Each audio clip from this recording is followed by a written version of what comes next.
നമസ്കാരം, Tirurangadi today news അപ്ഡേറ്റിലേക്ക് സ്വാഗതം. Amiya gold നിങ്ങളെ സ്വാഗതം ചെയ്യുന്നു. നിങ്ങളുടെ സ്വപ്ന വിവാഹത്തിന്റെ പുത്തൻ പങ്കാളി Amiya gold and diamond, bypass road, Chemmad.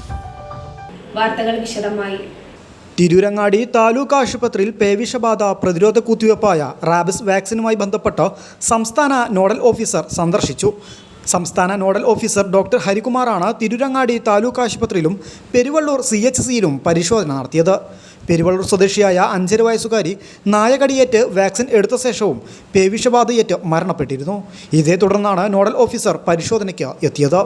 പെരുവള്ളൂരിൽ കടിയേറ്റ വിദ്യാർത്ഥിനിക്ക് പ്രാഥമിക ചികിത്സ നൽകിയത് തിരൂരങ്ങാടി താലൂക്ക് ആശുപത്രിയിൽ നിന്നായിരുന്നു.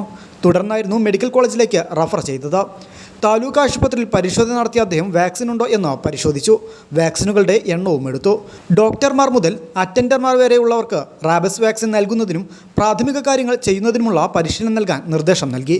കൂടാതെ മുറിവ് കഴുകുന്നതിനുള്ള പരിശീലനം നൽകുവാനും മുറിവ് കഴുകുന്നിടത്ത് അനുബന്ധ സൗകര്യമൊരുക്കുന്നതിനും നിർദ്ദേശം നൽകി. IDRB വാക്സിന് ശേഷം ഇമ്മ്യൂണൽ വാക്സിൻ പെട്ടെന്ന് നൽകേണ്ടതാണ്. എന്നാൽ അലർജി ഉണ്ടാകുമോ എന്നും മറ്റും ഭയന്നാണ് ആശുപത്രിയിൽ നിന്നും കൊടുക്കാത്തത്. ഇത് സംബന്ധിച്ചും നോഡൽ ഓഫീസർ പരിശോധന നടത്തി. News bureau, Tirurangadi.